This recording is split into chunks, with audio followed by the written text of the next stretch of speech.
جراح الأمة الثكلى تنادي فهبوا يا بني قومي أسودا أعيدوا للدنا أمجاد عصر وفلوا بالحديد قيودا أقيموا بالحمى. Pada tahun 41 Hijriah, cucu Rasulullah Shallallahu Alaihi Wasallam, Hasan bin Ali bin Abi Thalib, putra dari Ali bin Abi Thalib dan Fatimah binti Rasulullah Shallallahu Alaihi Wasallam, menyerahkan tampuk kekuasaannya kepada Muawiyah bin Abi Sufyan. Penyerahan kekuasaan ini dianggap sebagai satu-satunya jalan untuk meraih kedamaian dalam Islam dan terhentinya perselisihan dan pertempuran darah sesama kaum muslimin. Penyerahan kekuasaan inilah yang nantinya akan dikenal sejarah sebagai awal berdirinya Khilafah Bani Umayyah. Bisa dikatakan Khilafah Bani Umayyah adalah kekuasaan dengan luas wilayah yang sangat mengagumkan. Meskipun banyak terjadi perselisihan, tetapi para ulama di masa itu selalu bijaksana di dalam menyikapinya. Khalifah pertama Bani Umayyah adalah Muawiyah bin Abi Sufyan. Ia menjadi khalifah karena kekuasaan dari Al-Hasan diberikan kepada beliau. Ketika beliau menjabat sebagai seorang khalifah, beliau bisa dikatakan khalifah terbaik setelah Ali bin Abi Thalib. Bukan hanya piawai di dalam memimpin, tetapi beliau juga dikenal sebagai orang yang soleh dan bijaksana. Anda tidak boleh mencela Muawiyah karena sejarah yang ditulis oleh orang-orang yang berpihak kepada Syiah. Hampir buku-buku sejarah di Indonesia mencela Muawiyah dan putranya Yazid bin Muawiyah. Jika Anda menengok kepada literatur-literatur yang ditulis oleh ulama Ahlus Sunnah, maka hampir semua ulama Ahlus Sunnah memuji Muawiyah dan Yazid. Tetapi jika Anda menelisik kepada orang-orang Syiah, maka di mata mereka Muawiyah dan Yazid itu adalah dua setan yang mengambil kekuasaan dari keturunan Rasulullah. Jadi silahkan dipilih kemana Anda berpihak.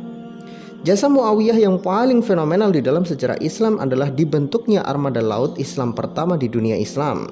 Awalnya Muawiyah telah melihat celah kelemahan pasukan Islam yang selalu kewalahan menghadapi pasukan laut dari pasukan Romawi Timur. Celah ini sangat menguntungkan bagi musuh-musuh yang memiliki armada laut yang lengkap. Namun ketika itu Khalifah Umar masih menjabat khalifah, tidak menyetujui pembangunan armada laut karena orang-orang Arab tidak terbiasa dengan laut. Ketika masa Khalifah Utsman bin Affan, barulah proposal Muawiyah mendirikan armada laut mendapatkan ACC secara penuh. Ketika pecah pertempuran Dzatus Shawari, pertempuran laut pertama bagi umat Islam, pada saat itulah di mana militer Islam benar-benar menjadi momok yang menakutkan bagi musuh-musuh Islam. Di darat, pasukan Islam adalah kucing yang selalu mengalahkan singa. Di laut, armada Islam bagai hiu yang bisa memangsa paus. Kehebatan pasukan Islam yang menguasai daratan dan lautan dibuktikan dengan kehebatan pasukan yang dibawa oleh Tariq bin Ziyad untuk menginjakkan kaki mereka pertama kali di benua Eropa. Pasukan yang dibawa oleh Tariq bin Ziyad adalah pasukan terbaik yang mampu bertempur di laut dan di darat. Pasukan ini pula yang pada akhirnya berhasil menaklukkan kerajaan Visigoth yang berkuasa di Andalusia saat itu.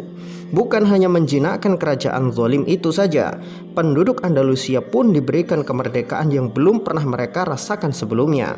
Pasukan Islam dengan membawa misi perdamaian dan kesetaraan manusia. Tidak ada perbedaan manusia di mata manusia yang lain. Kedudukan manusia itu dibedakan di sisi Tuhan berdasarkan ketakwaannya. Karena Islam itu damai dan adil, maka orang-orang Andalusia pun berduyun-duyun masuk Islam tanpa paksaan. Ketika Khalifah Muawiyah wafat, beliau digantikan oleh putranya Yazid bin Muawiyah. Banyak orang-orang menganggap Yazid sebagai orang jahat karena seharusnya tampuk kekuasaan diberikan kepada Al-Husain bin Ali bin Abi Thalib. Tetapi jika kita melihat sejarah dengan penuh sebenarnya, hal itu tidak bermasalah dan Al-Husain pun tidak mempermasalahkan hal itu. Orang-orang yang membenci Muawiyah dan Yazid pasti akan menuduh bahwa dalam pembunuhan Al-Husain di padang Karbala adalah Yazid bin Muawiyah. Padahal tidak pernah ada fakta membuktikan hal itu. Justru orang-orang yang membunuh Al-Husain adalah orang-orang Syiah itu sendiri. Tokoh paling bertanggung jawab atas gugurnya Al-Husain dan banyak ahli bait Rasulullah di Karbala adalah Ubaidillah bin Ziyad. Dialah konspirator utama pembunuhan Al-Husain dan dia bersama beberapa orang yang mengikutinya adalah orang-orang yang berpaham Syiah yang dulu mendukung Ali bin Abi Thalib di dalam perang Siffin. Makanya orang-orang Syiah ketika hari kematian Al-Husain, mereka menyiksa diri mereka dengan berbagai macam pukulan hingga berdarah-darah. Hal itu karena tradisi yang dibuat oleh Jaish at-Tawwabin, yaitu pasukan yang bertaubat.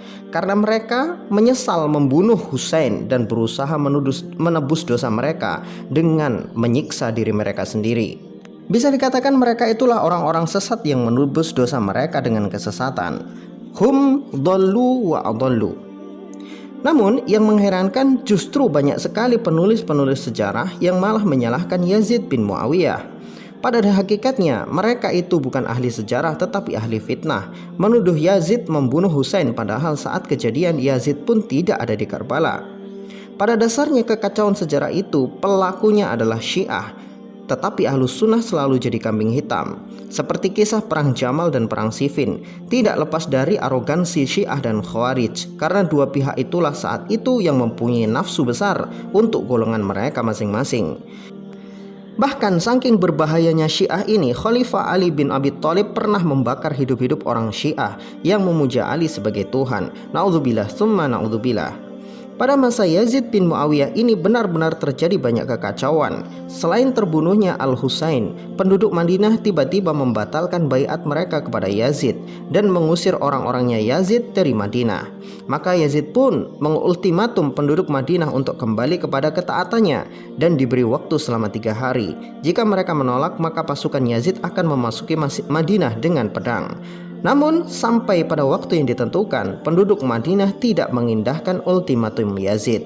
Maka pasukan yang diutus Yazid pun memasuki Madinah dengan pedang dan peperangan. Namun pasukan ini justru tidak mengikuti perintah Yazid dengan benar.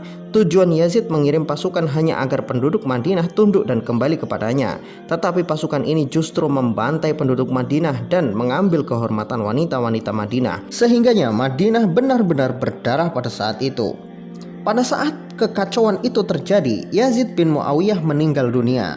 Dan semua orang pun menyalahkan Yazid karena ia mengirim pasukan ke Madinah. Yazid belum sempat memperbaiki kesalahannya, namun maut telah mendahuluinya. Inilah tahun-tahun di mana fitnah-fitnah bertebaran di muka bumi. Ada 3 golongan muncul di dalam menyikapinya. Golongan pertama, mereka orang-orang yang membenci dan melaknat Muawiyah dan Yazid. Kemudian golongan yang kedua, orang-orang yang tetap fanatik kepada Muawiyah dan Yazid apapun kejadiannya. Dan golongan ketiga adalah orang-orang yang berusaha menemukan benang merah dari kekacauan itu. Mereka bersikap pertengahan, tidak fanatik juga tidak melaknat. Dan golongan ketiga inilah sikap yang harus kita ambil.